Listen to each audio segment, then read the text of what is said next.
So, go. I didn't have a prom date when I first went, but I ended up dancing with somebody. It was senior year. I had just recently started dating my fiancé, Mark. We were approaching the end of the school year, and so prom was coming up. I didn't really know if I wanted to go, because I had just finally changed all of my contact info, and my family moved to a new house because of my old stalker ex, Daryl, who's 4 years older than me. Sir, where you going? Where you going, sir? You look mad sus. I'm hauling ass. I was 18 and he was 22. We met when I was going through a rough time in my life. Long story, but he turned out to be a psychotic asshole. Oh, God. He got kicked out of the army and started doing hard drugs like heroin. I distanced myself from him as much as I could, but he was relentless. He attempted to break into my family's home at least 3 times, and I had to get a restraining order against him. But my family was worried for me, and for all of us, so we had to move to another house. The reason I was hesitant about going to prom was because I knew my ex Daryl knew about it. We used to talk about going to my prom together. Ever since our move, my friends would drive me home and make sure we weren't followed. I really lived in fear. I was scared Daryl would show up to the prom venue and try to find me. Mark has always been very understanding and supportive, and he assured me he wouldn't tell me to go to prom if he didn't think it would be safe. He made me feel comfortable with it. We and our friends went in a limousine together to the venue, which was a fancy catering hall about 30 minutes away. We all sat at our table and had food and just hung out for a while. Some people went to dance, Mark and I included, for a while. I couldn't help but be paranoid for a while that Daryl was in the building somehow. One of Mark's friends handed me a little shot bottle of vodka and told me it would calm my nerves. I drank it in the bathroom and almost threw up, but within half an hour it really did take the edge off. A few hours later, our group wanted to leave for what's called the after prom, where you basically start drinking and continuing the party elsewhere with your friends. As we walked outside of the venue to our respective rides, I saw one car parked in front of the venue that didn't have its lights on. All right. I didn't know what Daryl drove at that point, or if he drove, but I saw someone sitting in it. They had a baseball hat on and were looking down, so I couldn't see their face. I pointed it out to Mark.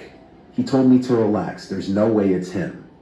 We got in our friend's car who was picking us up, and we drove to our friend Melissa's house, who was having a little after party. The whole ride, I kept looking behind us, seeing if we were being followed, but I couldn't tell because there were so many cars on the road. I remember Mark whispering to me, relax, everything's fine, and he held my hand, and it helped calm me down so much. We arrived to Melissa's house, and there were already people at her house. At the peak of the night, I'd say there were 20 people there, and everyone was drinking. Eventually, Mark and I wanted to go home, so Mark called his sister to come pick us up. And when she got there, we went straight out to her car. I looked around the street for any sketchy-looking cars, but didn't see anything. And at this point, I officially convinced myself I was just being paranoid. No. Mark's sister drove us back to their house, where I would be sleeping over. It was just his mom and his sister home. His dad is What if Mark is the one that's,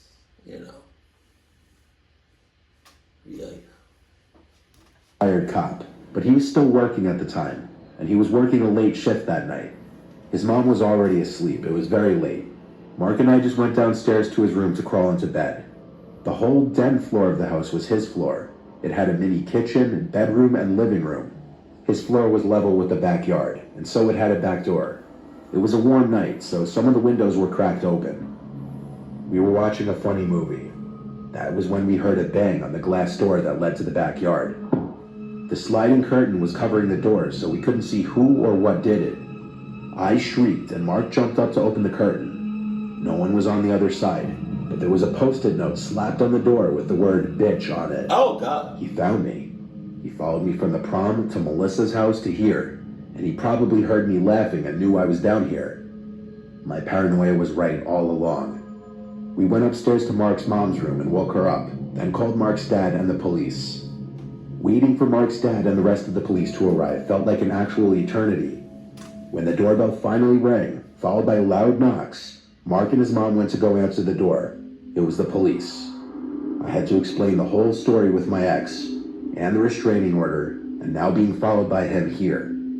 They asked if there were any cameras on the property, to which Mark's mom said no. Then they asked me if I had any texts from him. or if perhaps I knew where he lived.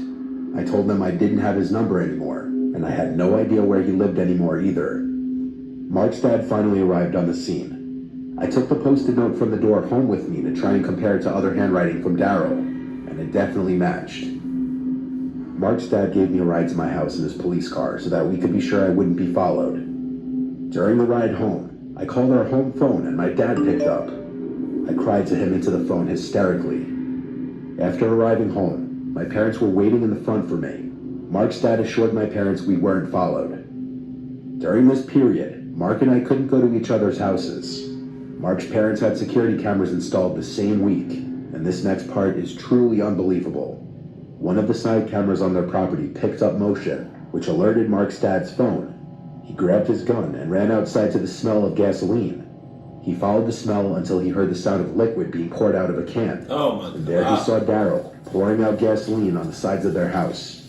With his gun drawn, Mark's dad yelled at him to drop the can and put his hands up. And that was the moment Daryl was no longer going to be a threat to my or my loved ones' lives. You sure you better? I call it the sweetest justice that my future fiance's cop dad was the one to arrest my psychotic ex-boyfriend who ruined so many years of my life and had me living in worry. He was sentenced to over 30 years for his crimes, the worst of which, of course, was attempted arson on a police officer's house. Arson? What's that? Arson? Arson. It was 2017. I was 17 getting ready for prom. And of course, girls have it harder because instead of the guys who just rent the same tuxedos, girls have to find a nice dress that they're going to keep. And of course, prom dresses aren't cheap, if you want a nice one at least. My parents didn't want to spend over $200 for a prom dress, so my mom suggested I look online for a used one. She'd even help me. We scrolled on Craigslist and Facebook Marketplace, which had just become a thing back then and wasn't as popular as it is today. I'm good. There wasn't really any luck on Facebook Marketplace, so we mainly searched Craigslist. Okay. We found a listing for a dress that we... Better yet, just go back to Facebook Marketplace. Because I'm good on all Craigslist. I'm good on all the lists that Craig has to offer. Get me back to the Facebook Marketplace. both liked. It was a navy blue evening gown, $50. It said it was worn once.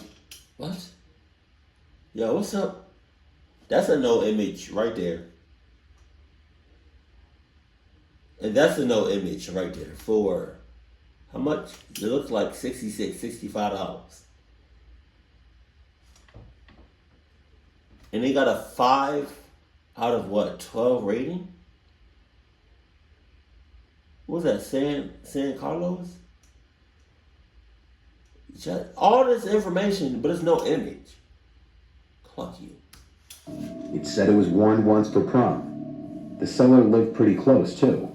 So I contacted the number listed on the listing, and in under 10 minutes, I got it. Prom!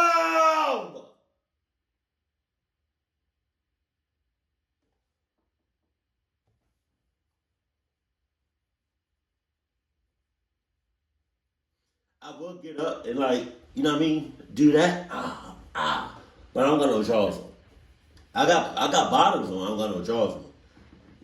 Is this a goddamn cornfield with a residential area right here?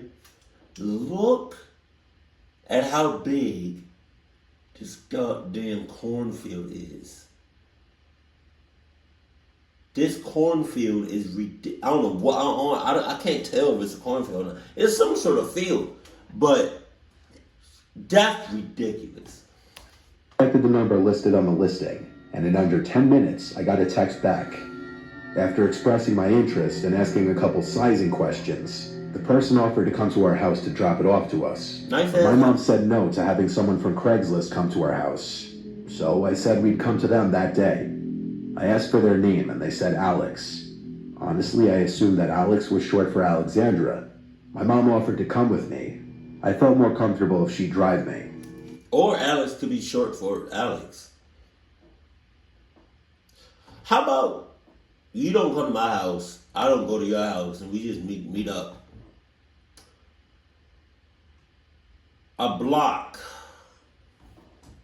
from a hospital, police station, in a firefighter house or building. Let's do that. When we got to the address, it was a townhouse in a congested area of town. The townhouse was on a dead end. My mom asked if I wanted her to come in with me, and honestly, I don't know why, but I thought it would be embarrassing to go in with my mom. Okay. I asked her to just wait in the car unless I text her. I texted Alex, and then I went to ring the doorbell. I noticed all the blinds on the windows were closed, which was strange. Oh, yeah? It was the middle of the day. The door opened, and instead of some young girl around my age opening the door, it was an actual grown man, like 50 years old. He smiled and asked if I was here for the dress. I said, "Yeah, are you Alex?" And he said, "Yeah." He said I looked just like his daughter, and then said, "Come inside." I looked back at my mom's car and then went inside the house. He said I should be a perfect fit for the dress. Why? Your mom ain't shit. Your mom don't care nothing about you.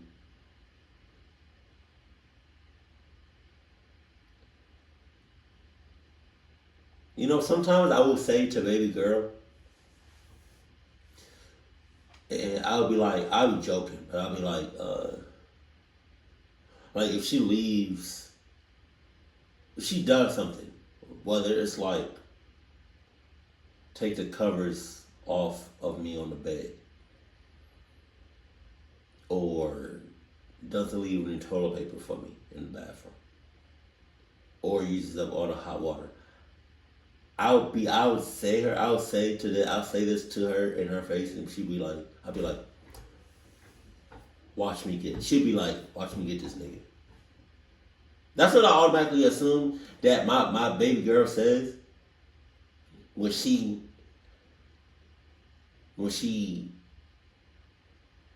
just does some oh, let me eat all the food that's in the refrigerator. Watch me get this nigga. That's what I feel like the mom in this situation said, watch me get this nigga. Because Lord knows I could have just went in there with her. But watch me get this. I never liked her in the first place. He said he'd go get it, then disappeared into another room. The living room was dark and kind of messy.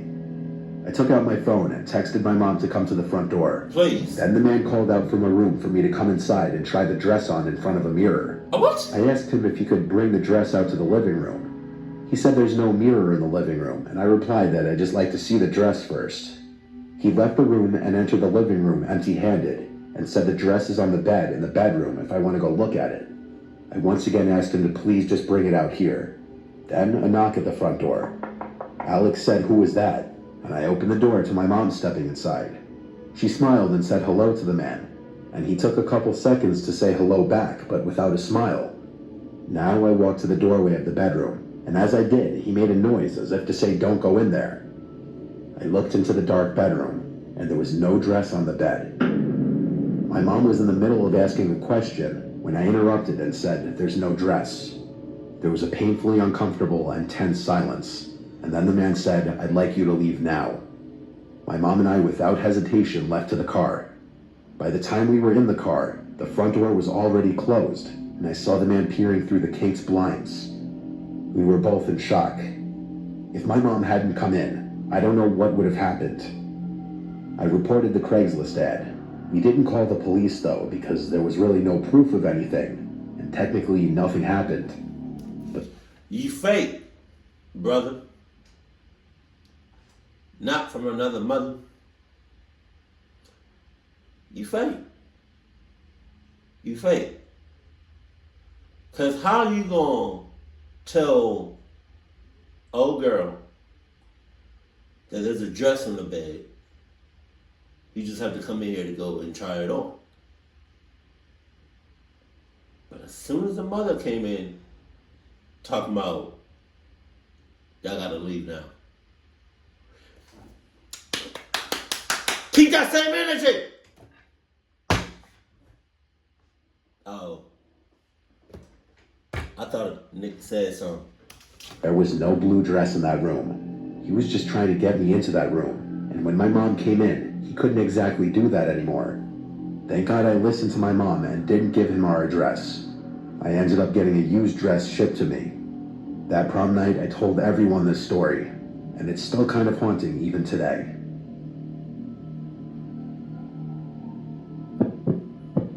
Oh, scary looking ass. You should have kept that same energy playing, Club. In our high school class, there was a kid named Joshua that moved to our high school during freshman year. Joshua? So I guess he had a hard time breaking into any of the established friend groups. Joshua. He had a few friends here and there from what I know, but he wasn't part of any particular groups. But then something really awkward happened one day during lunch. I had already asked my date Natalie to prom, and she said yes. At lunch, we had a table of mixed guys and girls, and Natalie was at the table. Here came Joshua from whatever table he was sitting at, and like an awkward scene out of a movie, he tapped Natalie on the shoulder and asked her to prom. The whole table went silent except for one kid who cheered sarcastically. Then Natalie laughed in clear discomfort and said she's already going with me. I felt the secondhand embarrassment. Joshua looked at me, and I didn't know what to think of the stare he gave me, but I could tell he was humiliated. He left without saying a word, and everyone laughed loudly. It was a horribly uncomfortable scenario all around. That's that damn. Isn't that a YouTuber that does that? He like make, I don't know if he still does it, but like he'll make like food reviews. I think his YouTube channel was Dame Drops. Damn.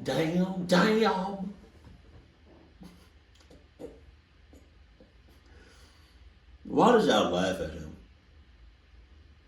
Shit like that is the reason people come back. I spit. It's the reason people come back to the school to cluck up everybody. Why did y'all laugh? Why? Don't tell me y'all was just some kids. No, y'all not kids. Y'all not kids. Y'all young adults. Why did y'all laugh? Damn. I promise you, if I was in that group and everybody laughed when he got when he got rejected, and I didn't laugh, but everybody around me laughed, I'm not going to be there tonight. I'm not going to prom at all. On some 13 Reasons Why type shit. That seems crazy. While I felt bad, I couldn't help but slightly laugh too. I mean, I have no idea what he thought was going to happen, especially with such a large audience of dudes at the table too. When I was in high school, I never liked this. I don't know why. Well, I mean, I was really to myself, to be honest. I never liked that. Look at all these kids. Look at all them. I don't see that one black person. But look at all of them. In high school, I would either sit right outside the doors that you enter to go into the classroom, to go into the cafeteria, or I would sit in like the guidance counselors, or like the offices, or like that lounge area.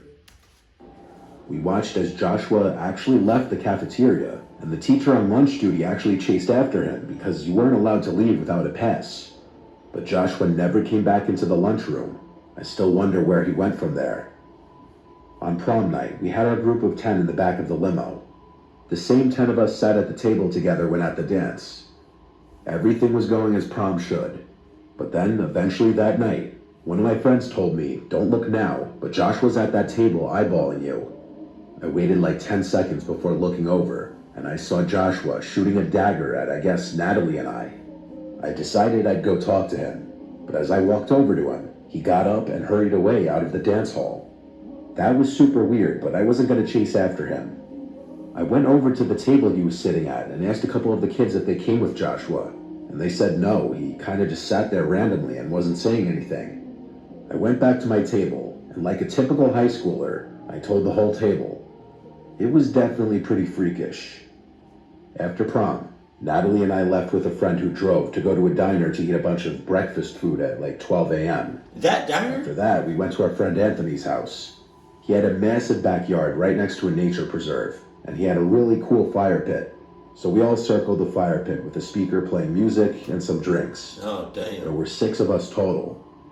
Anthony, sitting across from me, pointed out to the woods and said he saw something in the woods. Of course. We all looked over, of course. We looked at the woods for a while, but when we didn't see anything, Anthony basically said, "Aight, whatever." We continued to hang by the fire pit for a while. Eventually, one couple left, so it was just Natalie, Anthony, his date, and myself left. Anthony was mid-sentence when he stopped speaking abruptly. I said, "What?" And I turned around and saw someone walking towards the light of the fire from the woods.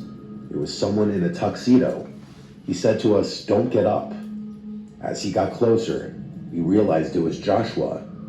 He was holding a hatchet or a small axe. Ah! He looked like he had been crying, but he also looked angry.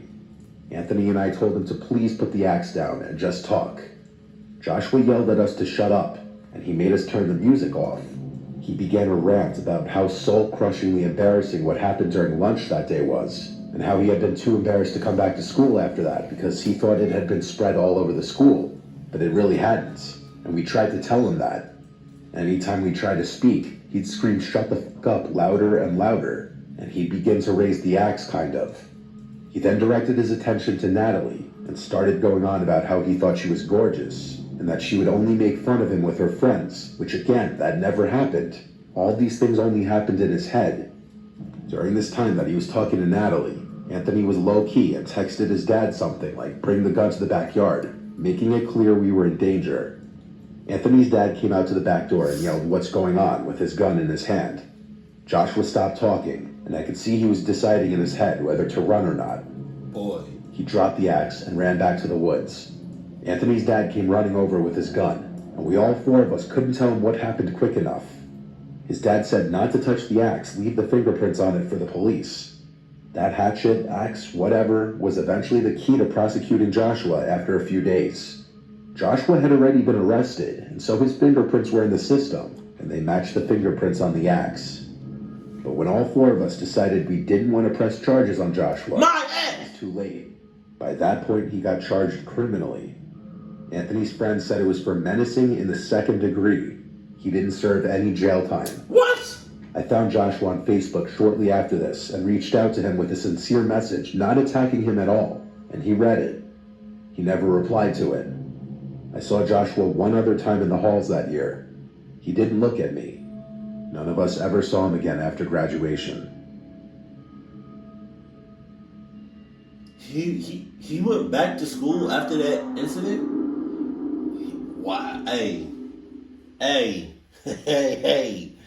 Hey, nah, you got, oh, nah. What was the, like,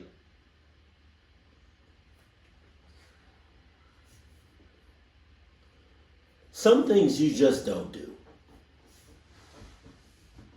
It's just like, you see somebody that's obviously embarrassed, and y'all laughing up a storm. Laughing so much that you got a vein in the middle of your forehead, and you got a vein on the side of your neck just ready to burst out because you laughed so damn hard. And loud. And there's a bunch of y'all. That's crazy. You just, why would, you don't do that.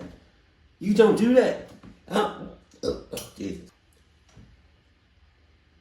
Hey! Excuse me. The second story was, I forgot his name. Alex, yeah. Trying to lure, yeah. Trying to persuade the girl to come in deeper into the house, into the bedroom. Is crazy. Thank goodness she had, like, you know, her head on a swivel. I've never said that phrase ever in my life. But thank God, you know, she was thinking straight. Because it could have been real bad for her. Just if you're gonna meet up with somebody, especially if you met them online, broad daylight, make sure there's other people around, and be cautious. And probably have like a little something to protect yourself with. Thank God that mom didn't like drive off. You know what I mean? Or like just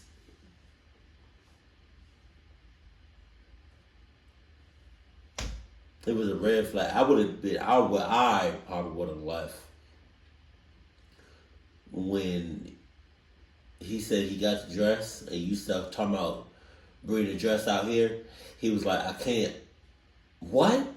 Keep it cool, keep it classy, love you, stay happy. My family.